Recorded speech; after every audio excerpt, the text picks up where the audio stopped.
As'ad, yang mana kita sudah jelaskan bagaimana Tabban As'ad ini yang membawa dua pendeta Yahudi ke negeri Yaman.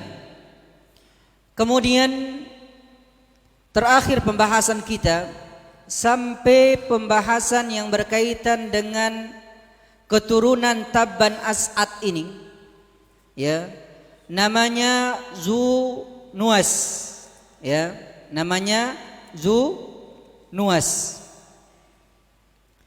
Hadirin yang dirahmati oleh Allah Subhanahu wa taala, Zunuwas ini termasuk anak keturunan dari Tabban As'ad, yang mana yang sebelumnya dikuasai oleh seorang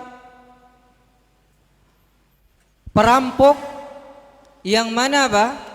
Yang mana perampok ini mengambil kerajaannya dari kerajaan keluarganya Zunuwas. Sehingga pada waktu itu Zunuwas pun sempat apa? Sempat ya berperang dengan Hunayza Zi Sana'ik, sehingga terjadi pertempuran dan masyarakat Yaman mendukung Zunuwas ini, karena Zunuwas ini termasuk anak keturunan dari Tabban As'ad yang sudah kita jelaskan pada pertemuan-pertemuan sebelumnya.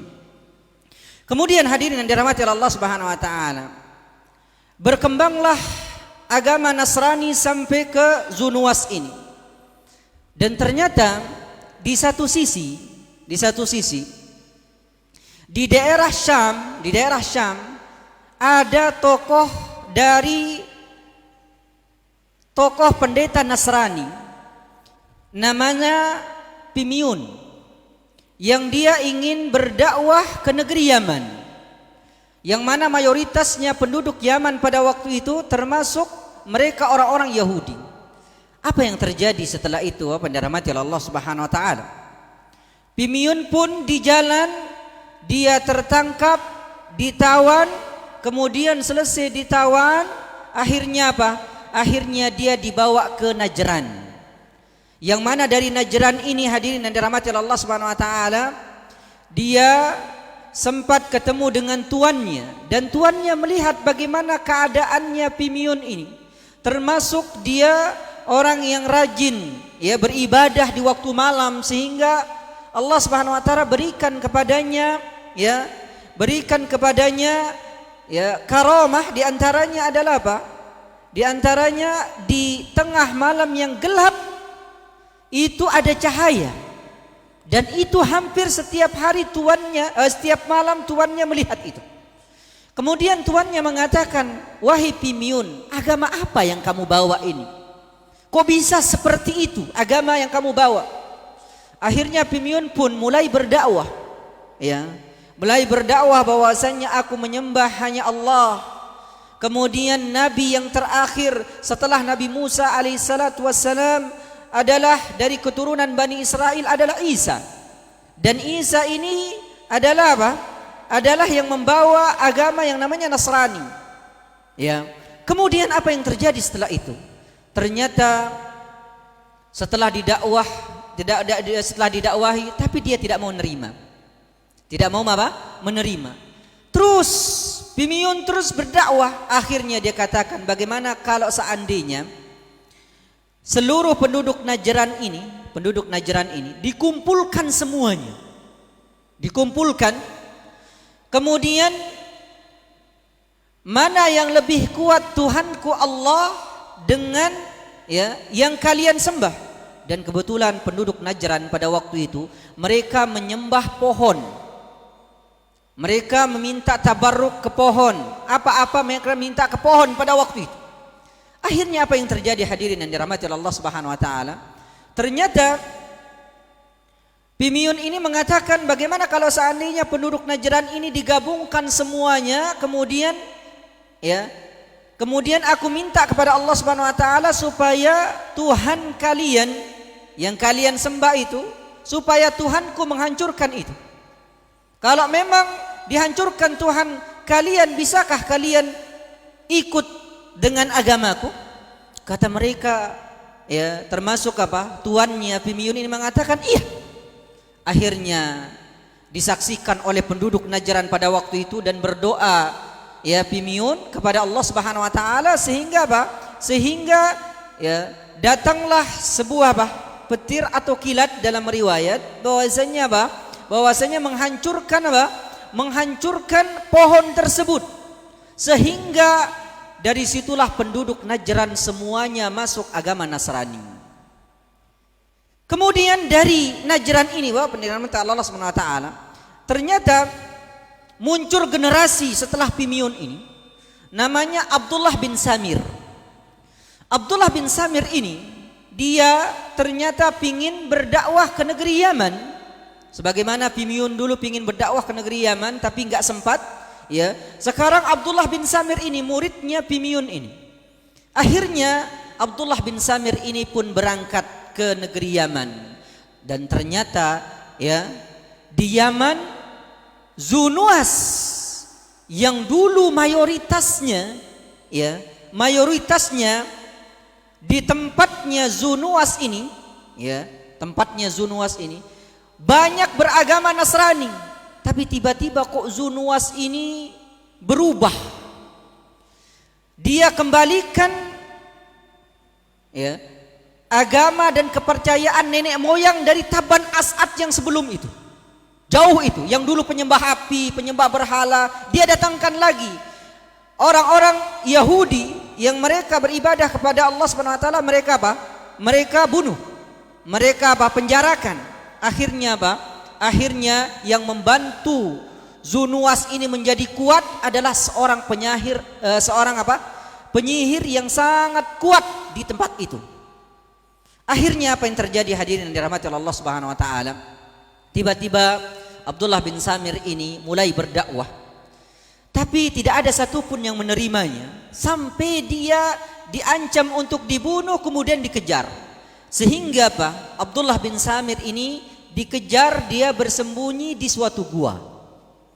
Ya, di suatu gua, dan ini diceritakan oleh ya Nabi kita Muhammad sallallahu alaihi wasallam dalam riwayat Bukhari, yaitu kisah gulam.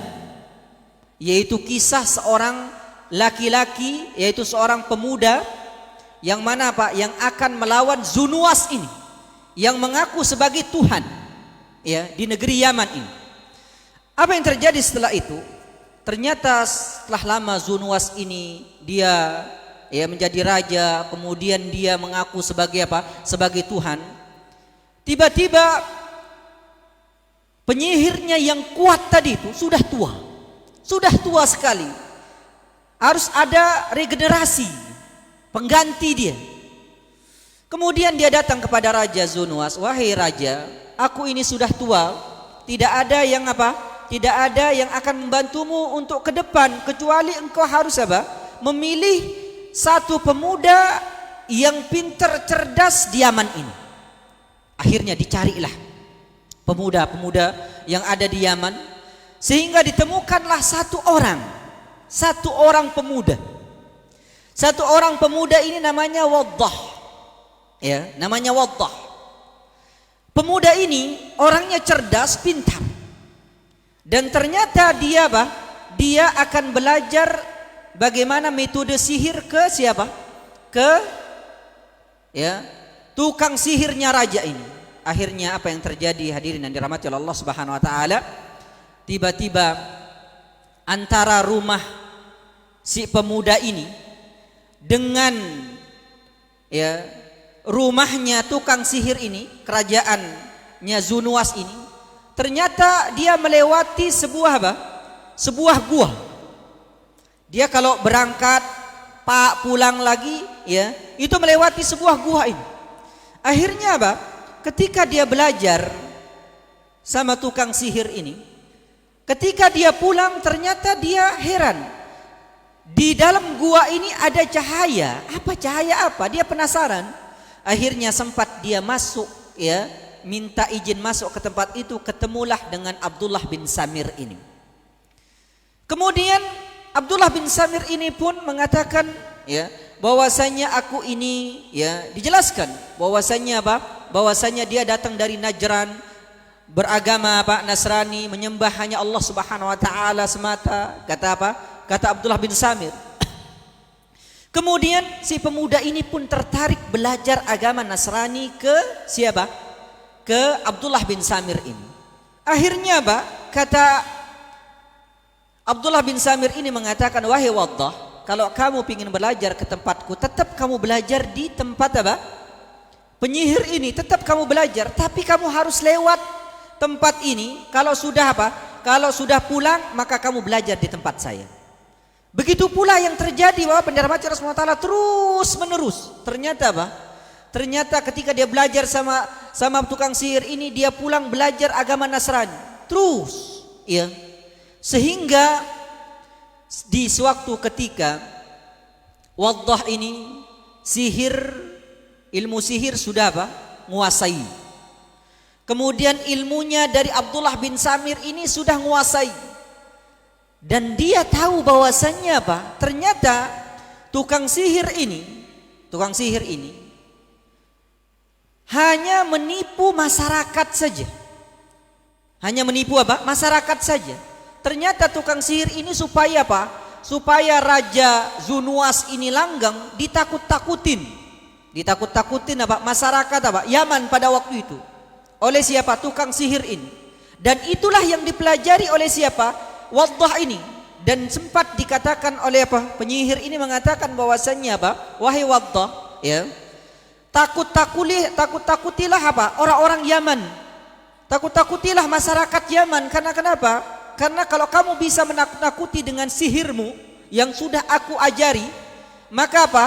Maka mereka tidak akan berani berontak ke raja, dan kamu akan diberikan hadiah oleh raja, kemudian kamu akan diberikan kedudukan oleh raja. Kata siapa? Kata ya, tukang sihir ini, ya, yang sudah tua ini. Akhirnya dikisahkan dalam riwayat Bukhari, tiba-tiba ketika dia pulang, ternyata ketika dia pulang, di jalan itu ada yang menghambat orang-orang untuk melewati jalan, yaitu sebuah dabbah. Dabbah itu kalau bahasa kita itu hewan yang besar, ya, hewan yang besar. Didorong-dorong hewan itu, ya, didorong-dorong hewan itu, tapi apa? Ya, tidak bisa karena apa? Terlalu besar hewan tersebut. Tiba-tiba lewatlah si pemuda tadi ini, yang namanya Waddah ini tadi. Lewat pemuda ini. Ketika lewat pemuda ini, hadirin yang dirahmati Allah Subhanahu wa taala, tiba-tiba orang mengatakan, "Oh, telah datang penyelamat kita yang telah belajar di ya, tukang sihir yang paling apa? Disegani di tempat kita." Kemudian mereka pun mengatakan, "Wahai Waddah, wahai pemuda, ya, coba singkirkan dengan sihirmu ini binatang yang besar ini." Akhirnya apa yang dilakukan oleh Waddah? Waddah pun pada waktu itu, ya, Waddah pun pada waktu itu dia mengambil kerikil, yang dikatakan kerikil itu kecil, kerikil itu, dan dia mengatakan, "Sekarang saya akan buktikan mana ilmunya yang paling apa? Paling bagus antara Abdullah bin Samir yang menyembah hanya kepada Allah, atau hanya penyihir saja yang punya ilmu yang apa? Bisa nakut-nakutin orang." Kemudian Waddah ini pun percaya bahwasanya dia selama belajar sama tukang sihir hanya menakut-nakutin saja. Dibuat tengkorak seperti gimana, ya. Kemudian apa? Untuk apa? Untuk menipu orang. Tukang sihir ini, ya, kerjanya cuma apa? Untuk menipu orang saja, yaitu menipu manusia pada waktu itu. Kata Waddah, mana yang lebih apa? Lebih utama sekarang ini. Kemudian Waddah ini mengambil apa namanya itu kerikil, dia membaca Bismillah, ya, Bismillah, ya, dia membaca dengan apa? Bacaan Bismillah, dengan bacaan apa? Bismillah, dengan menyebut nama Allah Subhanahu Wa Taala. Dia melempar apa? Dabbah tersebut. Dia melempar dabbah tersebut. Tiba-tiba dabbah tersebut apa? Ya, tersungkur, kemudian apa? Jatuh. Dalam riwayat dikatakan apa? Tidak tersungkur tapi apa? Mati. Tapi bergeser. Ya, sehingga orang-orang pun apa? Orang-orang pun bisa lewat. Dan mereka mengatakan sungguh sihirnya Waddah telah mencapai puncaknya. Yang telah belajar di tempat Di tempat tukang sihir yang masyhur di antara kita. Kata Waddah, tidak. Ya. Tahukah kalian bahwasannya tukang sihir dari tukang sihir kerajaan itu hanya mengajarkan supaya aku menakut-nakuti kalian saja. Ya. Tapi yang melakukan tadi itu, yang membantu untuk bisa dabah itu bergeser, bukan saya dan bukan tukang sihir, tapi Allah Jalla Jalaluhu, kata dia. Dari situ terdengarlah bahwasannya Waddah ini dia berdakwah dan dia yakin bahwasannya bahwasannya Allah lah yang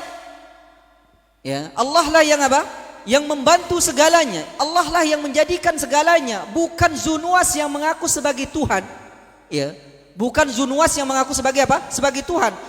Tuhannya Waddah ini dengan Tuhannya Zunuwas Allah. Kata siapa? Kata Waddah pada waktu itu. Dia mulai berdakwah.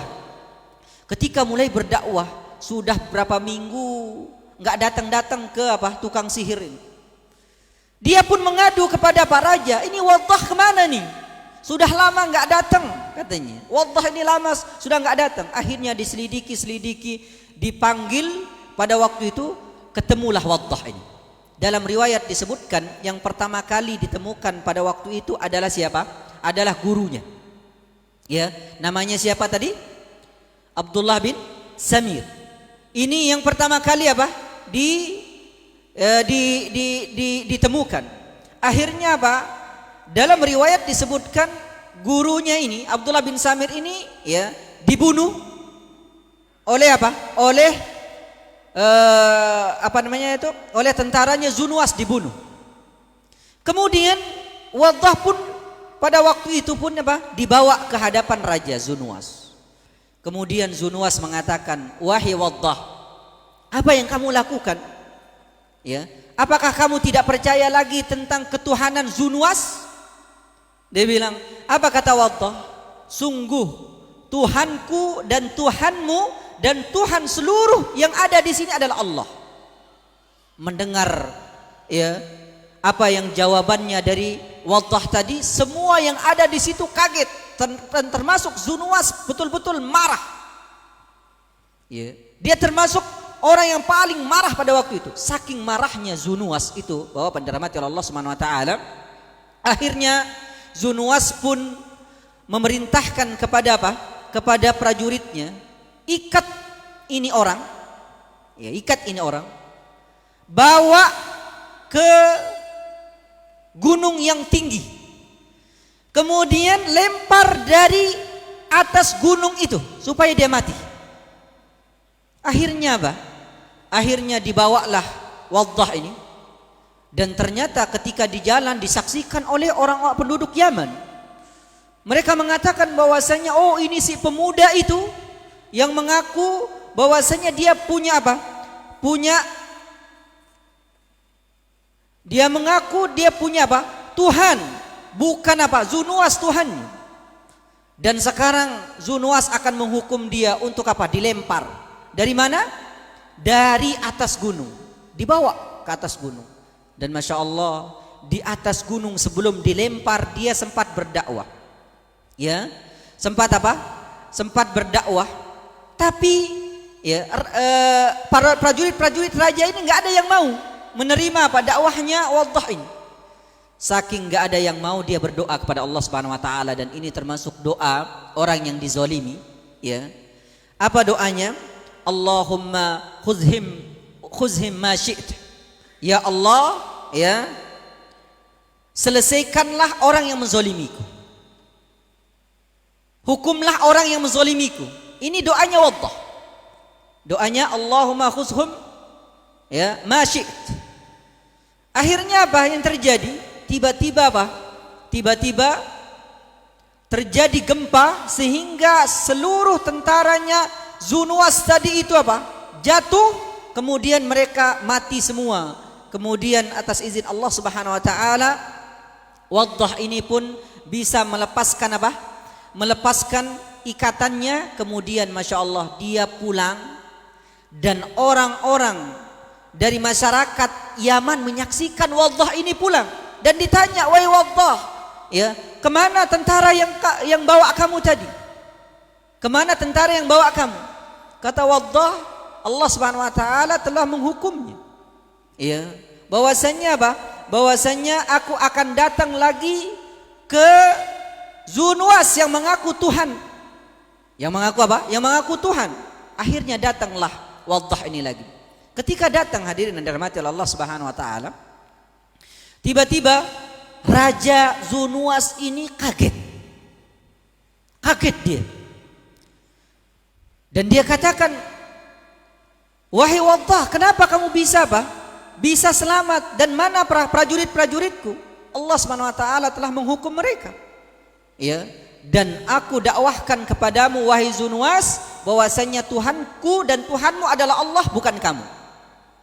Makin marah lagi dia apa? Zunuwas. Apa kata Zunuwas? Sekarang ikat lagi Waddah ini. Kemudian selain diikat, kasih batu, ya, kasih batu yang besar, ya, sudah diikat Pak.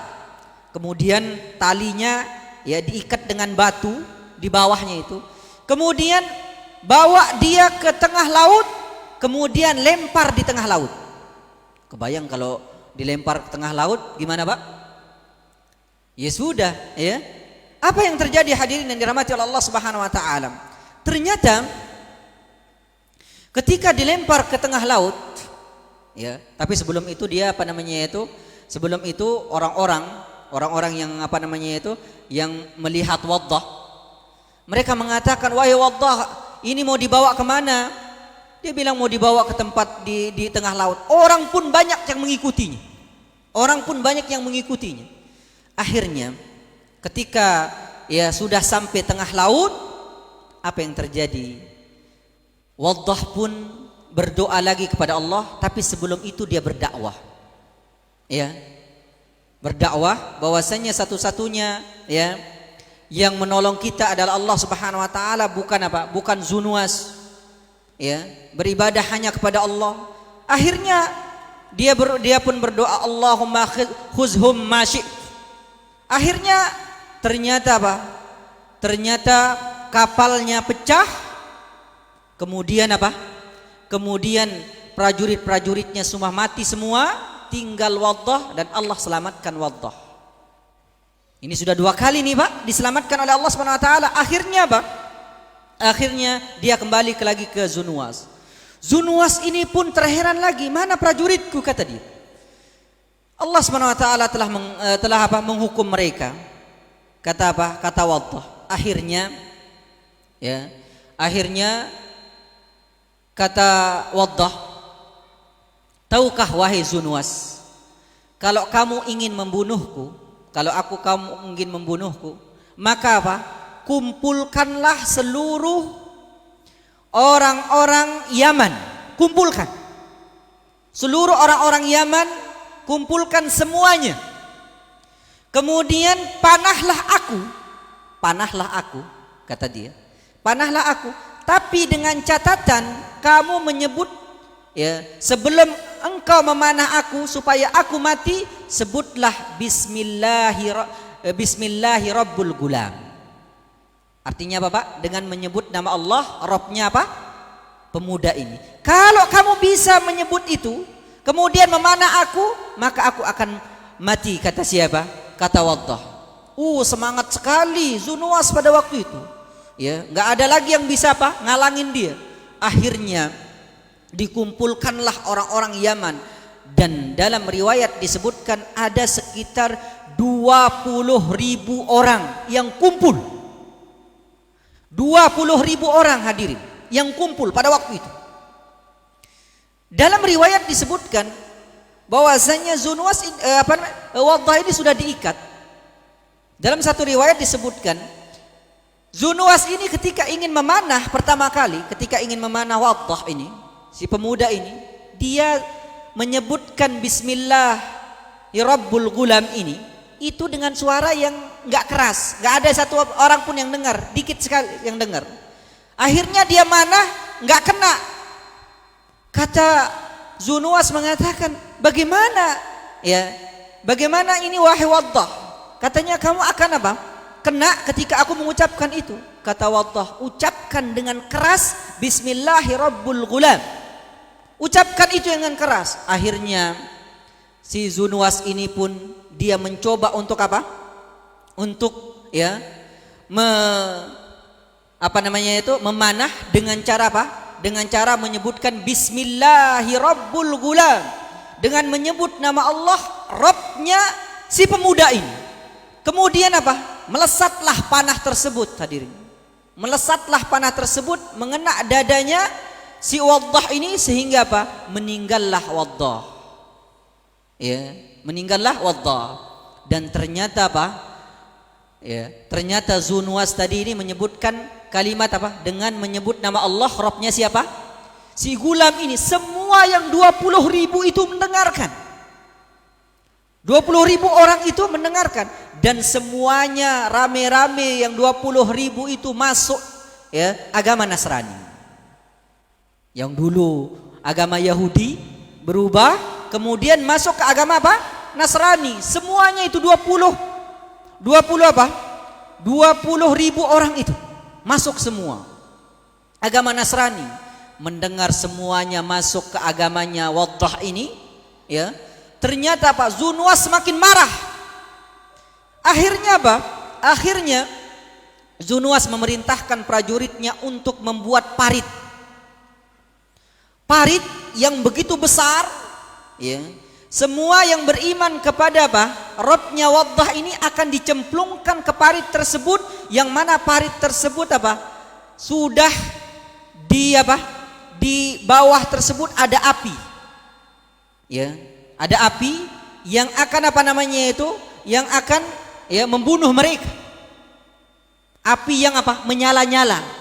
Makanya Allah Subhanahu wa taala menyebutkan kisah ini di dalam surat Al-Buruj. Bapak-bapak pernah baca surat Al-Buruj? Qutila ashabul ukhdud an-nari zatil waqud izhum 'alaiha qu'ud wa hum 'ala ma yaf'aluna bil mu'mini nasuhud. Nah, kisahnya ini di mana? Di Zunuwas ini nih. Yang dia itu apa? Ia itu membuat parit ya. Ya di apa namanya, prajuritnya disuruh membuat parit sehingga Pak dinyalakan qutila ashabul an-nari zatil waqud. Api itu dinyalakan dan nyalanya, coba bayangkan, sudah parit di situ, di bawahnya itu ada apa namanya itu? Ada api yang menyala-nyala. Setiap orang yang beriman kepada pemuda ini dilempar ke tempat itu. Dilempar ke tempat itu. Ya. Sehingga apa? Sehingga semuanya meninggal kecuali satu orang. Meninggal kecuali apa? Satu orang. Siapa satu orang? Ntar kita akan sebutkan. Tapi ada kisah di sini. Ternyata dari sekian ya, berarti 2.000 kurang 1. 20.000 kurang 1. Ya, 1 hanya selamat. Siapa yang selamat ini ntar kita akan kisahkan. Ini ada satu wanita yang mana wanita ini dia pingin seperti teman-temannya yang lain, terjun, dilempar ke apa namanya itu, ke parit tersebut. Tapi dia punya anak. Masya Allah, itu bedanya ya. Kadang-kadang Masya Allah ya, kita sebagai bapak-bapak dengan ibu-ibu beda ya. Ya, kalau bapak-bapak biasanya kalau punya anak bayi, ya, kalau anaknya nangis, itu yang dibangunin pertama kali siapa? Siapa Pak yang dibangunin? Ibunya ya. Yang dibangunin pertama kali ibunya. Ya. Habis dibangunin ibunya, dibantu nggak ibunya? Tidur lagi. Ya. Ini biasanya apa? Laki-laki. Beda dengan ibu-ibu, Masya Allah. Ya. Itu disusuin. Kadang apa namanya itu nggak tidur. Kadang Masya Allah. Itu memang perjuangan para ibu, Masya Allah. Dan ini di kisah Ashabul Ukhdud ini, Bapak Pendengar Ta'ala, ternyata ada seorang apa? Seorang ibu yang dia mau untuk dilempar ke parit tersebut, tapi ternyata dia masih melihat bayinya. Dan ternyata dengan izin Allah Subhanahu wa taala bayinya bisa berbicara. Dan termasuk yang disebutkan dalam kisah-kisah yang sahih bahwasanya ada 3 tempat ya bayi itu bisa berbicara. Yang pertama siapa? Kisahnya siapa? Nabi Isa. Yang kedua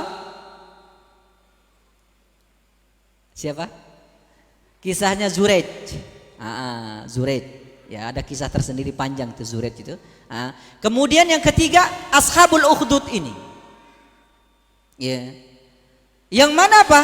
Yang mana ibunya tadi itu? Ibunya tadi itu ternyata anak yang bayi tadi itu berbicara, mengatakan la takhaf innallaha ma'ana, sesungguhnya jangan takut wahai ibuku, Allah bersama kita. Akhirnya ibunya pun yakin, akhirnya didorong dan jatuh. Ya.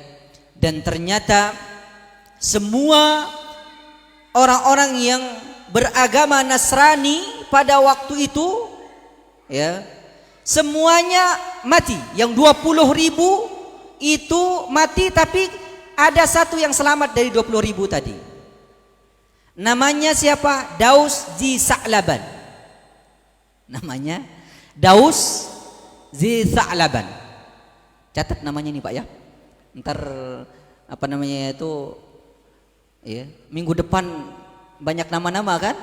Dari itu tuh ya ada hadiahnya insyaallah ya. Baik. Namanya Daus Zi Sa'laban. Daus Zi Sa'laban ini gimana caranya dia kok bisa lari dari dari kejaran ya siapa? Kejaran dari prajurit-prajuritnya Zunuwas ini, sehingga dia nyebrang Laut Merah. Tapi enggak dikisahkan Bapak-bapak gimana cara nyebrangnya. Karena belum saya nemukan riwayat-riwayatnya ya. Kalau kita lihat dari Tarikh Yaman ya, Tarikh Yaman yaitu sejarah Yaman ya, sejarah Yaman sebelum datang Nabi kita Muhammad sallallahu alaihi wasallam, kita nemukan nama-nama orang-orang ini ya, nama-nama orang-orang ini. Nah, yang Daus di Sa'laban ini dia nyebrang. Pas dia nyebrang sampai dia ke daerah Romawi, daerah Syam. Pinggiran Romawi, karena Romawi dulu itu ya yang dikuasai oleh Romawi itu sampai Syam. Dia datang ke daerah Syam. Dia beragama Nasrani. Dan dia tahu bahwasannya orang-orang Romawi itu beragama Nasrani. Akhirnya dia datang ke sana, Daus Zi Sa'laban ini. Sampai di sana dia dipertemukan dengan dengan ya gubernur dari dari Romawi di sana. Disampaikanlah bahwasannya bahwasannya orang-orang Nasrani di Yaman dibunuh. Ada sekitar kurang dari 20.000 orang dibakar. Itu menyebar beritanya menyebar beritanya dari Daus Zi Sa'laban ini ya. Siapa yang membunuh? Raja Yaman, namanya Zunuwas namanya, raja yang mengaku sebagai Tuhan katanya. Akhirnya akhirnya Raja Romawi pada waktu itu pun marah, Kaisar Romawi ya, marah. Tapi kalau dari Roma ke Yaman jauh. Gimana jauhnya itu? Dari Roma ke Yaman jauh. Dan ternyata ada kerajaan Nasrani juga agamanya, tapi tapi dia dekat dengan Yaman, yaitu daerah Afrika. Rajanya namanya Najasyi. Jelas ini Pak? Ya. Rajanya namanya Najasyi. Akhirnya ya, raja kaisar dari Romawi ini memerintahkan untuk dibawa Daus Zi Sa'laban ini menuju Afrika, ketemu dengan Raja Najasyi. Akhirnya dipertemukanlah Daus Zi Sa'laban ini dengan Raja Najasyi. Dia cerita bahwasannya bahwasannya ya Zunuwas raja Yaman melakukan apa? Pembunuhan dengan cara apa? Dibakar, buat parit seperti itu. Akhirnya apa? Akhirnya raja ya Najasyi ini pun marah. Saking marahnya raja Najasyi ini, hadirin yang dirahmati Allah Subhanahu wa taala, dikirimlah pasukan. Ya, dikirimlah pasukan yang banyak untuk menyerang apa? Raja siapa tadi? Zunuwas ini. Ya. Dan yang jadi pimpinannya pada waktu itu namanya Iryad dan Abrahah wakilnya. Masih ingat ini Pak jadinya? Larinya kemana nih? Ya. Pimpinannya namanya Iryad, wakilnya namanya Abrahah. Tahu Abrahah ya? Iya, dari kecil kita sudah hafal namanya Abrahah ini masuk. Dari Iryad ke Abrahah. Akhirnya apa? Ternyata terkenal pasukan Najasyi ini, mereka itu terkenal dengan gajahnya, pasukan gajahnya. Pasukan apa? Gajahnya. Makanya apa? Untuk menyerang Raja Zunuwas itu mereka membawa gajah nyebrang Laut Merah. Ya. Dan pada waktu itu yang pemimpin utamanya namanya Iryad. Apa yang terjadi hadirin taala? Pasukan yang besar ini datang kemudian ya bertemu dengan pasukan apa? Zunuwas, sehingga apa? Terjadilah pertempuran yang sangat sengit. Ketika terjadi pertempuran itu hadirin dan dirahmati Allah Subhanahu wa taala, tiba-tiba ya Zunuwas ini kalah. Akhirnya dia lari melewati apa? Melewati Bahar Ahmar, Laut Merah, dan tenggelam di Laut Merah. Dan Zunuwas ini pun mati. Taib, sekarang yang akan mengganti apa? Yang akan mengganti jadi raja di Yaman siapa? Sudah pasti apa? Sudah pasti Iryad. Iya Pak ya? Sudah pasti Iryad. Karena apa? Dia yang sebagai apa? Gubernurnya siapa? Gubernurnya Raja Najasyi. Tapi kalau sudah nyampe Yaman berarti dia jadi apa? Raja Yaman. Akhirnya diangkatlah Iryad. Dan Iryad ini termasuk orangnya zalim sekali. Suka ngerampas, suka menyiksa, bahkan tentara-tentara Najasyi pun apa? Tentara-tentara Afrika pun dizolimi oleh apa? Iryad ini. Banyak orang yang nggak suka. Dan ternyata ya, Abrahah ini termasuk orangnya baik. Ini Abrahah ini orangnya baik. Ya. Saking baiknya Abrahah ini, dia pingin bagaimana membunuh Iryad. Saking apa? Saking baiknya. Karena banyak orang yang ngadu sama dia nih. Masya Allah. Ini apa? Bukan masyarakat Yaman aja yang nggak suka sama Iryad, tapi siapa? Ya, prajurit dari apa? Prajurit dari orang-orang Najasyi juga nggak suka. Akhirnya apa? Akhirnya terbentuklah pasukan, ya pasukan yang pro kepada apa? Iryad, yang pro juga sama apa? Iya, Abrahah. Akhirnya apa? Akan terjadi pertempuran. Tapi Abrahah ini orangnya cerdas. Ya, kita kisahkan aja nih Pak ya. Ini karena belum datang apa namanya itu, belum datang ke kisah Nabi kita Muhammad SAW. Ya. Habis itu, ya, kata Abrahah, kalau seandainya kita perang nih, pasti orang-orang Yaman akan apa?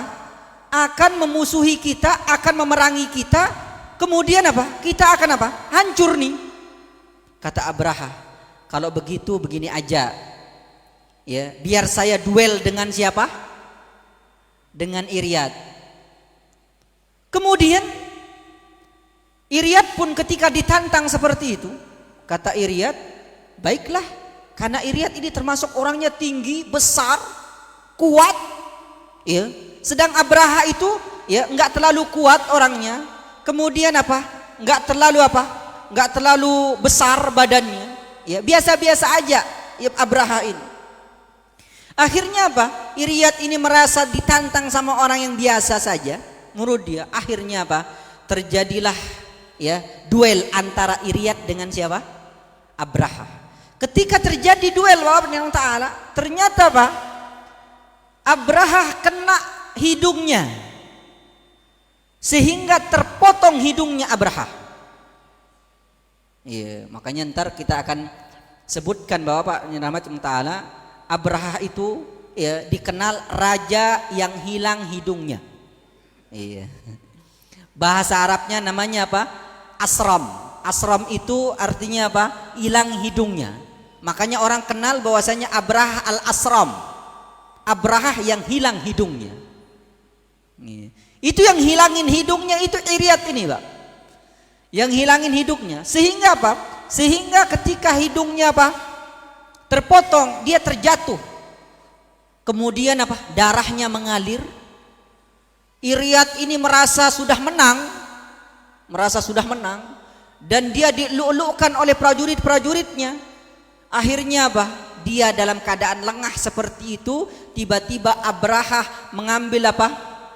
Mengambil pedangnya, tiba-tiba langsung menusuk siapa? Iryad. Sehingga Iryad tertusuk sampai apa? Tembus. Kemudian Iryad pun mati. Taib. Setelah Iryad mati, siapa yang akan jadi apa? Jadi raja Yaman? Iya, Abraha. Tapi yang jadi masalah nih sekarang ini, Abraha ini kan raja kecil istilahnya. Masih ada raja besarnya, siapa? Najasyi. Iya. Dari situlah takut sekali siapa? Abraha. Ini gimana sekarang ini kalau tiba-tiba Najasyi nyerang saya? Gimana kisahnya selanjutnya? Ya sampai asram ya Pak ya. Taib, insyaallah kita lanjutkan pada pertemuan selanjutnya insyaallah wa ta'ala. Ya, kita kisahkan tentang apa yang terjadi sebelum Nabi kita Muhammad sallallahu alaihi wasallam lahir, ya, karena ada sejarahnya sebenarnya, ya, dan sampai datangnya apa namanya itu Abraha dan semisal dengan itu, insyaallah kita akan sebutkan bahwa tentang taala. Aqulu qouli hadza subhanakallahumma bihamdika asyhadu an la ilaha illa anta astaghfiruka wa atubu ilaik wa akhiru da'wana anil hamdulillah. Assalamualaikum warahmatullahi wabarakatuh.